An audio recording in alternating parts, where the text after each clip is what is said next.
Today's show is sponsored by Kyrios Consulting. That is Kyrios with a Y, Kyrios. Real estate investing can be intimidating. That's why you don't do it alone.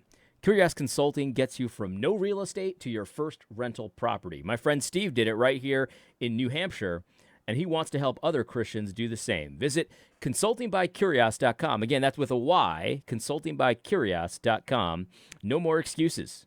The world needs more Christians with passive income, not more passive Christians. Make it happen. The link is in the description.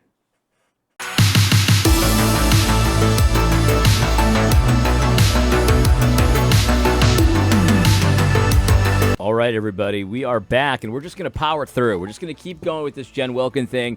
I've got another idea for a video for this week, and it's going to be, I don't know if I should do it. It's going to be giving advice to all of the, conservative reformed leaders that are just very antsy in the pantsy about Christian nationalists and young guys, doing all the stuff online, counter signaling and things like that. Just giving them some advice on how to deal with us because, I'm a friendly guy. I like to be, very, very helpful.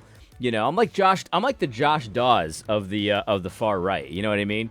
And then again, am I really far right? I don't even know if I'm that far right. Maybe Josh Dawes is the Josh Dawes of the far way. I don't know.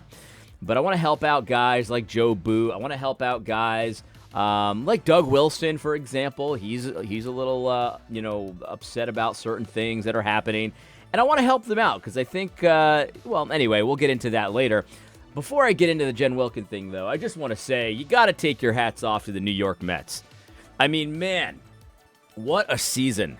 What an absolutely epic season. And, of course, it would have been nice to beat the Dodgers. We could have beat the Dodgers. But, our pitching just kind of ran out of gas. And then towards the end, we couldn't get the big hit. We loaded the bases so many times and just could not get the big hit to get runs across. But they fought to the end. They took it to 6 games. It would have been nice to take it to 7. But, that's baseball sometimes. That's what's so cool about baseball. You could load the bases and still not come away with runs because everybody down the line needs to get a hit, needs to get, a big at bat and all of that kind of thing. So anyway. Yeah.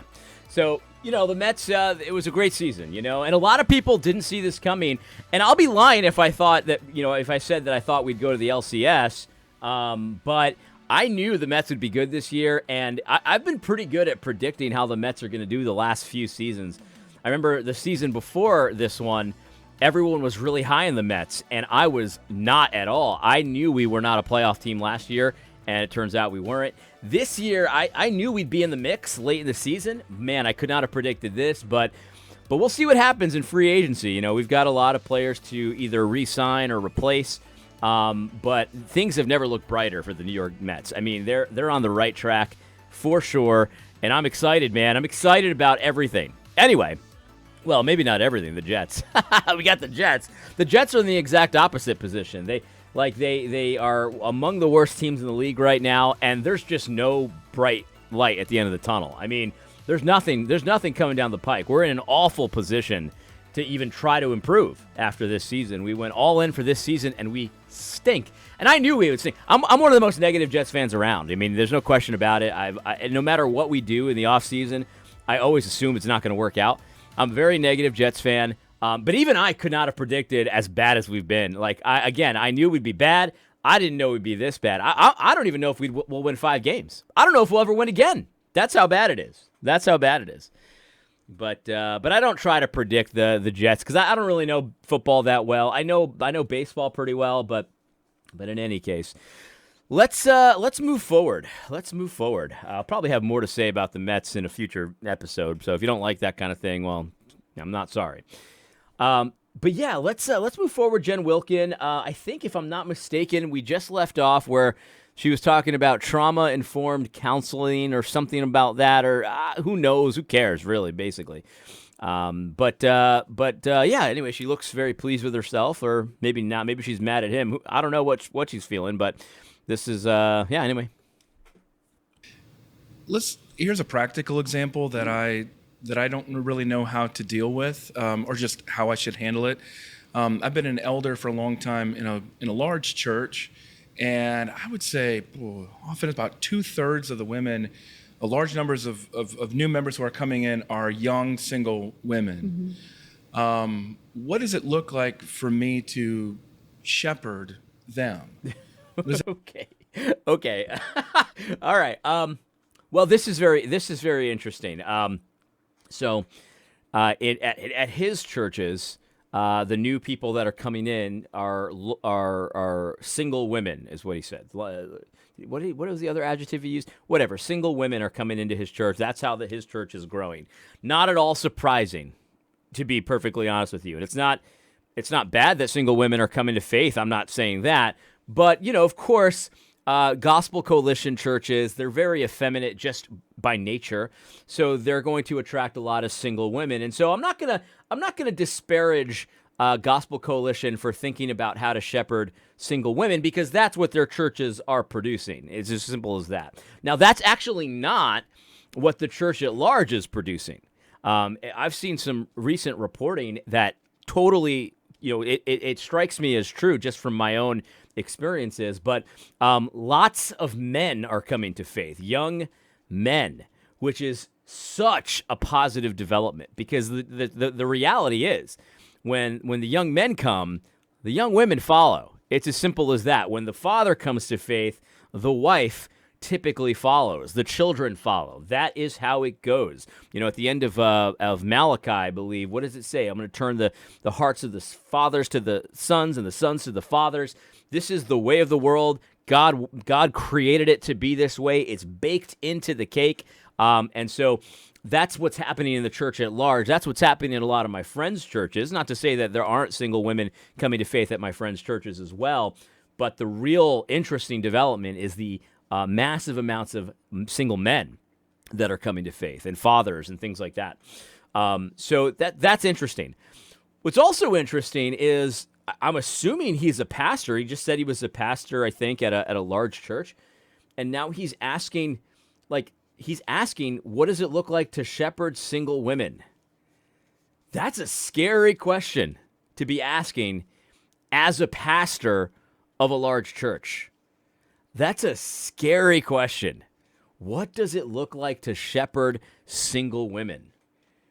And maybe he's asking because he's the facilitator of this, but it sounds like the way he presented this question, it sounds like he doesn't know the answer. That's a weird position to be in. Now, listen, I'm not a pastor. So, not everybody needs to know how to answer this question, but you'd think that'd be like me asking, I'm a recruiter, right? How do I recruit? So, I work for a big recruiting company. How would you say you go about recruiting? It's a weird one. What does that look like? I know it's probably different from how I would be shepherding a 23-year-old man in some ways. By necessity, I think it would have to be different in some ways. Look at that. Did you see that body language? That was oh man. So he goes, I know it'll probably be different than how I'd be shepherding a man. And the two women just kind of looked at each other. They we got him. We got him here. Oh man. And it's obviously different. Obviously it's different. But they know they got him. Man, let's just listen to that again. What does it look like? Watch the two women and how they look at each other. They've sprung their trap. What does that look like? I know it's probably different from how I would be shepherding a 23-year-old man in some ways. By necessity, I think it would have to be different in some ways. Corey and I would like to know how. Well, I don't really know. Are you going on? I don't really know. So he sprung the trap. They sprung the trap. He senses, oh no, I'm in the trap. I can't answer what is an obvious answer. It's an obvious answer. It's going to be different. How I shepherd, a 29-year-old guy and a 29-year-old single woman, it's going to be different. The answer to that question, how, is obvious. It's obvious. It's obvious. Look, how many times do we have to go through this? But guys, this is a trap. They're trapping you. These two women are knowingly. Listen, I obviously don't know into their hearts, but I'm just going to tell you what the truth is. The truth is they're knowingly trapping you here. How many times do we have to say, look, if I have something to say to my pastor, a lot of times I'm not going to go to office hours necessarily. I'm going to say, hey, Bill, you want to meet for a drink? You want to go to this cigar lounge? You want to meet for coffee? Do you want to, I don't know, hang out by the fire pit? Just you and I, we'll talk some things out. You want to come over to watch the Mets game? That's what I'll say. And that's fine. And maybe he'll be like, nah, come to office hours. Okay, fine. Whatever. But a woman's not going to be doing that, and it's not good for a male pastor to be doing that with a 26-year-old lady who says, hey, Pastor Bill, I'd love to meet you for a drink to talk about something. It's just not going to happen. These people are just looking at creation, looking at how things really are in reality, and shaking their fist at the sky. That's sexist. That's sexist. You can't protect yourself. You can't use wisdom here. That's sexist now, to use wisdom. It is absolutely ridiculous. So they sprung their little stupid trap, and this guy over here is like, I fell into the trap. I don't know the answer. You know the answer. Answer it. Say, Jen, your stupid idea that men and women should interact in the same way men and men interact is stupid. And that's all that you need to say. It is against, if you want to explain it further, you can. Creation is a certain way. God created things a certain way to work a certain way. Men are different than women. It's as simple as that. That is the truth. We interact differently. We communicate differently. That's reality. And so for you to act like this is some kind of weird thing, that is, on the face of it, absurd. And I don't need a freaking Bible verse to tell me that, although there's plenty of them. There's plenty of them. Campouts with the 23-year-old, She gets real stupid too. Let's get retarded in here. You want to get retarded? We'll get retarded. What are you doing? Campouts with the boys? Well, maybe. There's men's retreats. I went to a men's retreat the other day where everyone was camping out. And there was a strongman competition. We did a float. We hung out by the campfire, and there was a camp out. Yeah, maybe that's part of it. You can't just be retarded when you want to be. You know what I mean? It doesn't work that way. So yeah, sometimes it is a camp out. Jen? Men's retreat, and I would get a chance on a men's retreat to have focused time that I wouldn't have. I don't have a lot of focused time in general with your average 23-year-old male, but I would have something like that. And she wants to make it all sexual too, because I've heard her do this before, and this is the level of retardation that we're getting here. So on the one hand, she wants to say, she wants to use some innuendos, and I've heard her do this before, where she's like, "Well, what are you guys doing? Are you guys like, you wouldn't be in a hotel room with a 23-year-old single guy too, because that could lead to something too." I've heard her do that. And then on the other hand, she's saying, "Yeah, well, the culture wants to make it like so everything is, everything's sexual. You can't have relationships without it being sexual." Again, she doesn't matter. It doesn't matter if none of this goes together. She's saying that she's complaining that the culture's doing this as she's doing it right now. As she's doing it right now. It doesn't matter that those two things are completely contradictory to each other. They don't match up. That's not her point. She's not trying to be logical here. She's not trying to be rational. She's not trying to accept reality. She's trying to lead a revolution. That's what she's trying to do. So she'll say any lie. It doesn't do any good to point out the lies because that's not the point. She doesn't care that they're contradictory. She's part of the revolution.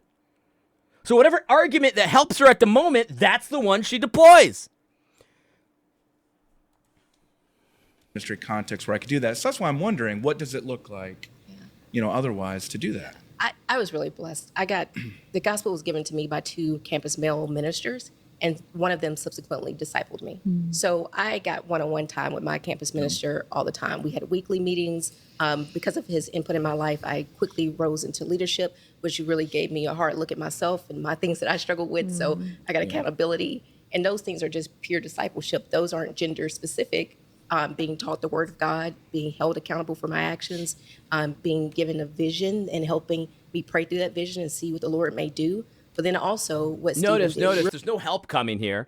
You know, regardless of how ridiculous the question was, they're not actually going to answer it. Instead, they're going to tell you emotional stories about how this is what I got and this is what I did and I was so blessed and this and that. That's all you're going to get. You're not going to actually get an answer to the question because they want to pretend like it's not even a legitimate question. Let's just assume that this big guy over here, Colin, whatever his name is, the big guy over here really doesn't know how to shepherd women. It's weird, but let's just assume it's the case. And he says, well, it's got to be different. And they're like, well, why? Why has it got to be different? He's looking for help here. And what they're offering is there is no difference. There is no difference. Everything you would do with a guy, do with a girl.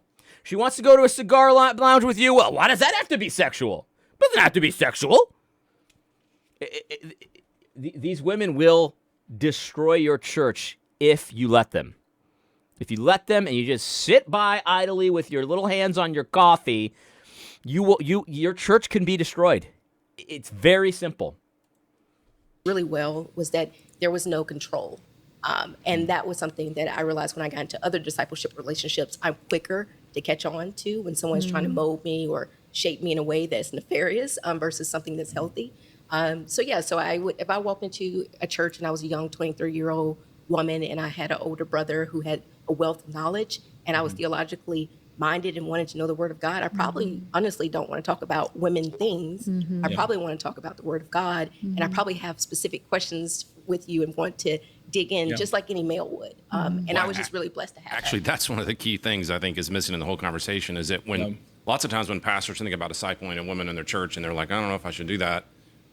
Part of the reason they make that is because they assume that the topic has to be about womanhood or about female stuff or about things like that. And this is one of the things that I don't get that paradigm problem. Yeah. Why wouldn't you just talk to them about Jesus and the gospel and the word and biblical theology and sound doctrine and basic discipleship categories? So it seems like there's a sense in which when there's another problem here, and I get in trouble every single time I talk about this. But the thing is, I don't care. You know, I'm not trying to grow a super huge platform here. You know, if I was, I would talk about much different things. But one of the other problems here that I think is another self-created problem is this idea that I need so much more than what is offered on Sunday. I need much more. I need to do deep study. I need to do deep theological study and thought. I must do it. And this is a problem that it's created by us.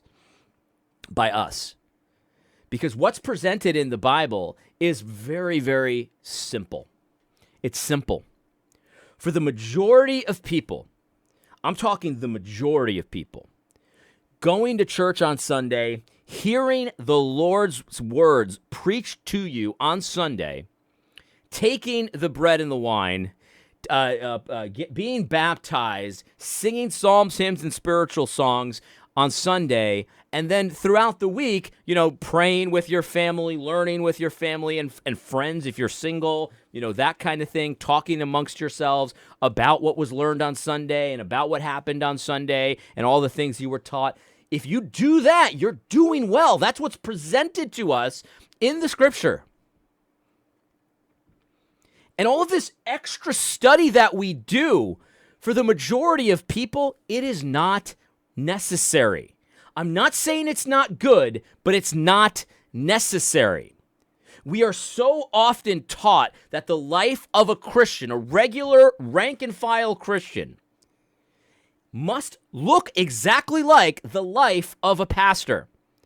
So you must study as much as the pastor. You must know as much as the pastor. You must pray as much as the pastor. And it's simply not the case. And so, you know, are you really being discipled unless you're reading systematics for fun? I mean, that's the impression that you get. All right? Am I really being discipled unless I deep, fervent study? That's why we have these conferences, that it's about the same thing year after year after year after year, and it's never practical for people.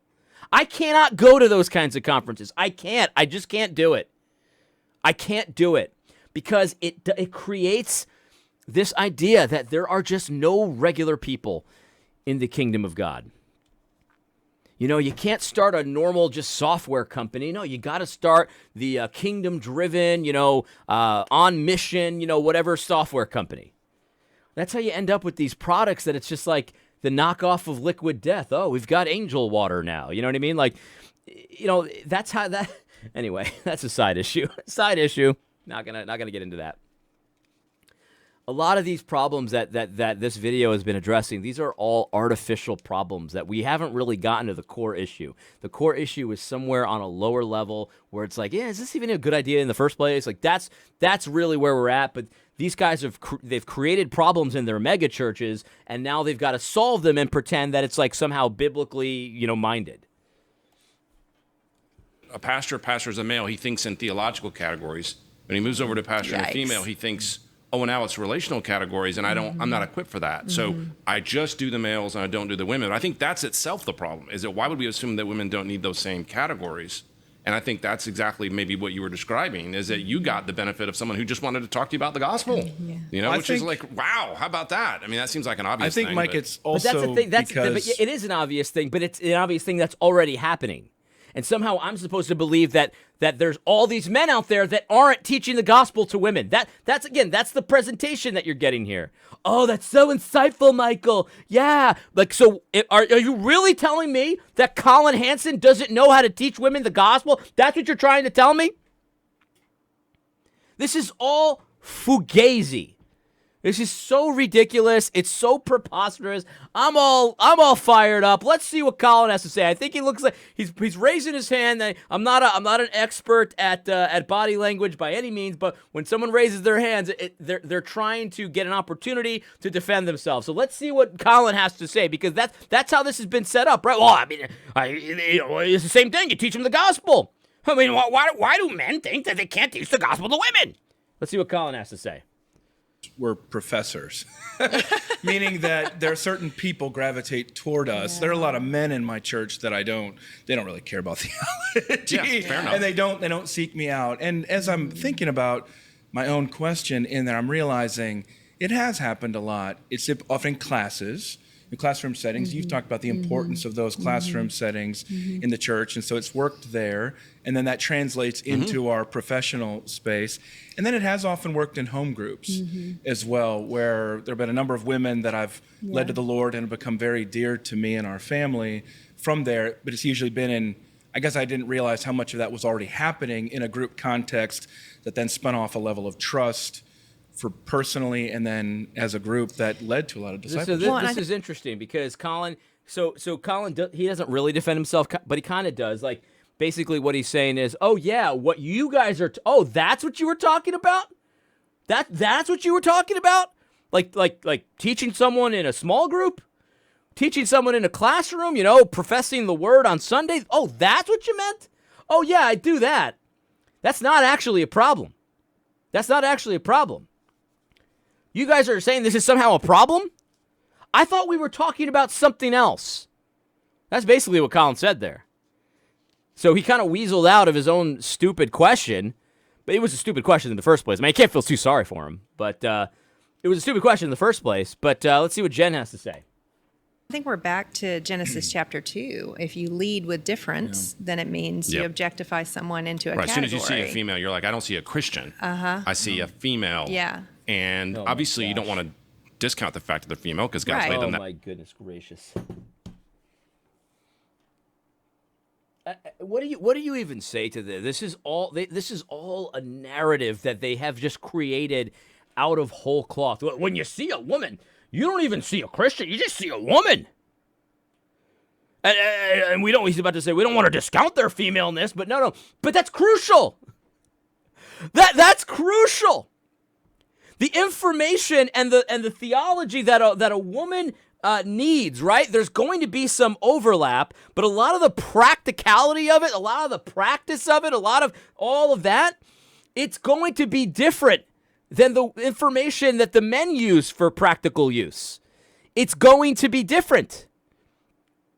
You know what I mean? Like this is why in baseball, pitchers and catchers, they go to spring training first. They need different focus. They need different practical advice than the position players.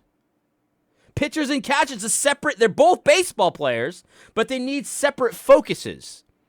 They need different amounts of time, different amounts of practice and warm-ups and things like that. They're just different.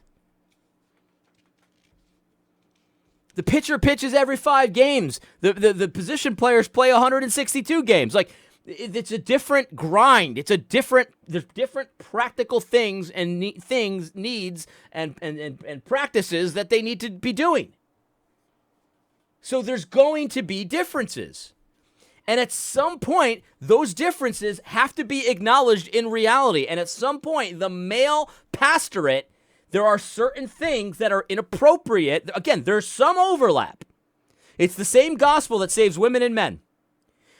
But women and men are like pitchers and catchers and position players. There's different focuses. There's different goals. Obviously with the same overarching goal, but different day-to-day activities. And so it is going to be the case that the male pastor is going to be forced. I don't want to say it that way because that makes it sound like it shouldn't be. But driven to do things with their male congregants that they would not and would never do with their female congregants. And there's everything right about that. Everything right about that.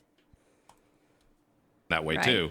But the common ground is you start with the common ground. If you lead with sameness, then that's different. And, I think we forget, I have more in common with Mike Kruger than I have with a female cat. Yeah. It is not my femaleness. It is.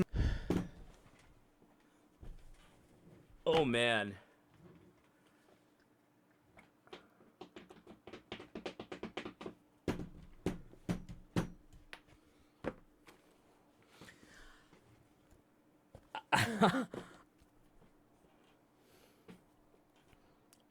Ladies and gentlemen, she's done it.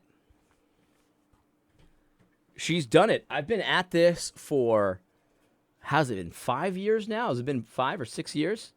I've been at this for 5 or 6 years now, something like that. And it is now October 22nd, 2024, 10:02 a.m. Eastern Standard Time.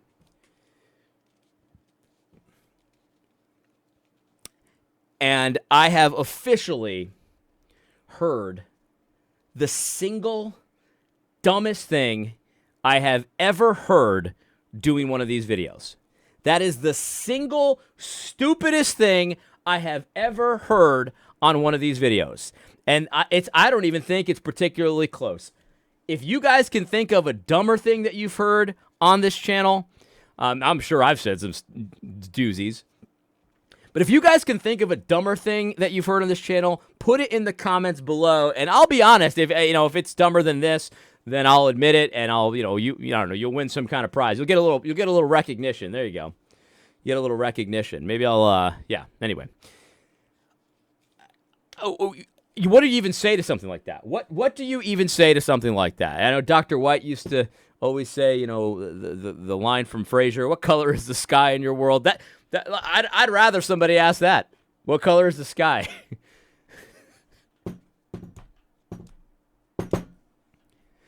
With a straight face. Look at her face right now. Look at her face right now.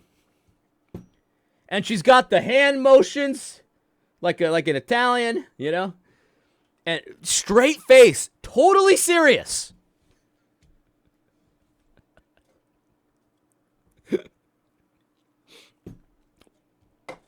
She thinks she made an epic point.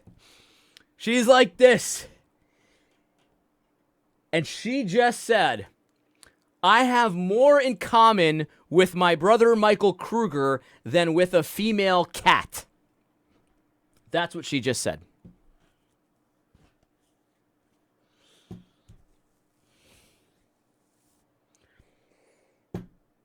I mean, listen, I understand Colin's been a mixed bag in this video. This is the face of absolute, I have no idea how to react to that. This is a face of like, there's a little bit of cringe in here. There's a little bit of like a forced laugh to try to make it, you know, a little levity. He's turning beet red, although he's been red this entire time. And she's over here, and she's making a point. I have more in common with my brother Michael Kruger than with a female cat. And in her mind, she's dropping the mic.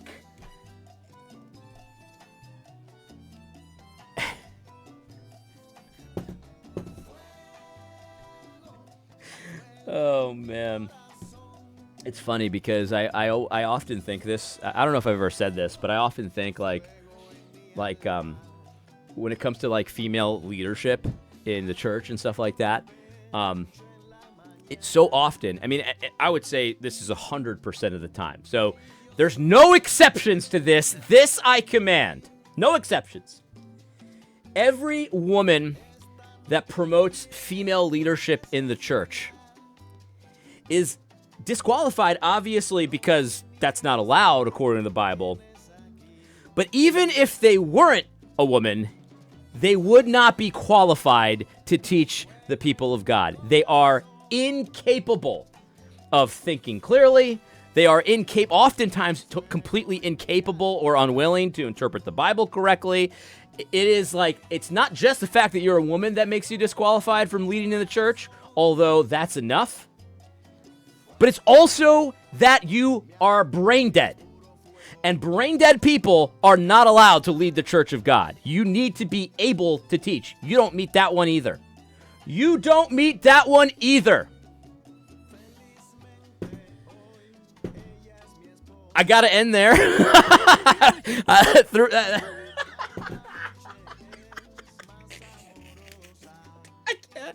I can't even believe she just said that.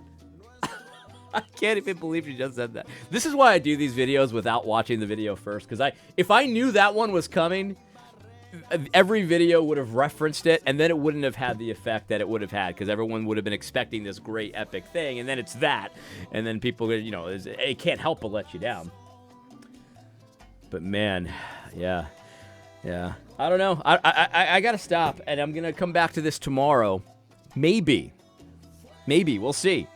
In any case, I hope you found this video helpful. God bless. Fuego, mi amor por ti es puro fuego.